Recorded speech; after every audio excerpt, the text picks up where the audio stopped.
Hello दोस्तों, allotment list के बाद कुछ चीज़ें अपन को प्रिपेयर करनी है जो कि 18 डॉक्यूमेंट है। ये डॉक्यूमेंट अपने पास होने ही चाहिए, नहीं तो एडमिशन कैंसिल हो जाएगा और तुम्हें सेकंड राउंड में भगा दिया जाएगा। क्योंकि बहुत सारे लोग पिछले साल मैंने देखा उनके पास कुछ डॉक्यूमेंट नहीं थे या फिर कुछ चीज़ें ऐसे डॉक्यूमेंट थे जो कि लैंग्वेज वेरिएशन थे, किसी के पास मराठी लैंग्वेज में था तो वो चीज़ उनका कैंसिल हो गया। तो ऐसे ऐसे बहुत सारी प्रॉब्लम होती है, तो अपन लाइन से चेक करते हैं ये 18 लिस्ट। उससे पहले जो कि अभी तक के सब्सक्राइब नहीं किया तो प्लीज सब्सक्राइब करो, लाइक करना तो मत भूलना। अपन डिस्कस करते हैं ये 18 का 18 डॉक्यूमेंट क्या है। ये ऑफिशियल है। ये 18 डॉक्यूमेंट की लिस्ट बना रखी है कि जो कि अपने पास होना ही चाहिए। अगर ये नहीं हुआ तो अपना एडमिशन कैंसिल हो सकता है, क्योंकि ये सारी चीज़ें लास्ट ईयर भी लगी थी और पिछले आने वाले टाइम से लगती जा रही है। जैसे कि सीट अलॉटमेंट लेटर की अपन को पता है कि सीट अलॉटमेंट लेटर अपने पास होना ही चाहिए, क्योंकि सीट अलॉटमेंट लेटर ही देखकर अपन इस कॉलेज में आएंगे एडमिशन लेने। वेरिफिकेशन स्लिप जो कि अपन लोग डॉक्यूमेंट वेरिफिकेशन कराने गए थे, तो वो वेरिफिकेशन स्लिप अपने पास होने चाहिए। 2 नंबर का नीट स्कोर कार्ड लोग छोड़ देते हैं, या कुछ लोग बस नीट स्कोर कार्ड की जगह पे अपना एडमिट कार्ड लेकर जाते हैं। तो एडमिट कार्ड तो अपने को रखना ही रखना है, स्कोर कार्ड भी साथ में रखना है। उसके बाद 10th की मार्कशीट एंड 12th की मार्कशीट, ये तो सबको पता है कि ये दोनों चाहिए ही चाहिए। इसके अलावा टीसी, टीसी में देखो कोई दिक्कत नहीं है, टीसी उन लोग को होना चाहिए जो कि कॉलेज में कर रहे हैं। तो कॉलेज से जो कि 1 साल बीएससी कर लिए, 2 साल बीएससी कर लिए, वो लोग कॉलेज छोड़ के आ रहे हैं, तो उसके बाद टीसी कहीं से भी कलेक्ट करो, बस तुम्हारे पास एक टीसी होना चाहिए। तुम चाहो तो 12th क्लास के बाद कहीं भी एडमिशन अपना बता रहे हो या नहीं बता रहे हो, तुम्हारे ऊपर है। क्योंकि तुम्हारे पास बस टीसी होना जरूरी है। तो टीसी होने के साथ साथ करेक्टर सर्टिफिकेट, जो कि एडमिशन के बाद अपन को, अरे एडमिशन जैसे अपन कंप्लीट कर लेते हैं, कॉलेज अपन स्कूल लाइफ अपन कंप्लीट कर लेते हैं, तो अपन को करेक्टर सर्टिफिकेट भी दे दिया जाता है।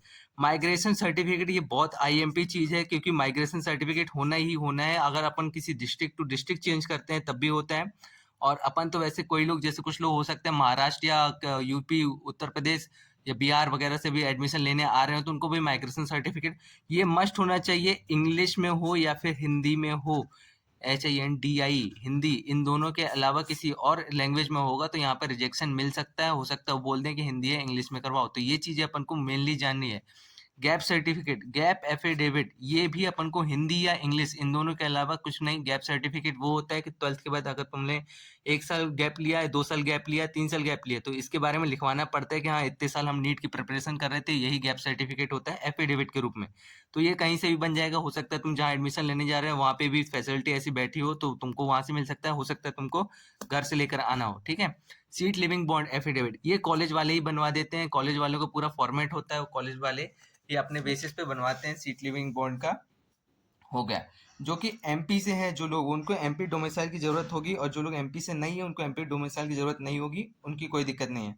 इनकम सर्टिफिकेट ये केवल केवल ओबीसी एससी और एसटी, ईडब्ल्यूएस इनको चाहिए। इनके अलावा किसी को नहीं चाहिए इनकम सर्टिफिकेट के। जनरल वाले तो सुरक्षित है, उनको इनकम सर्टिफिकेट की जरूरत नहीं है। फोटोग्राफ 10, मेरे ख्याल से 10 की जगह अगर तुम लोग बोल दो 20, तो ये भी तुम्हारे लिए कम पड़ जाएगा एक टाइम पे। तो इसको 20 की जगह पे तुम चाहे जितनी भी कॉपी करवा लो, कोई दिक्कत नहीं। Caste certificate same to same, caste certificate भी ओबीसी एससी एसटी ईडब्ल्यूएस इनको ही चाहिए कास्ट सर्टिफिकेट।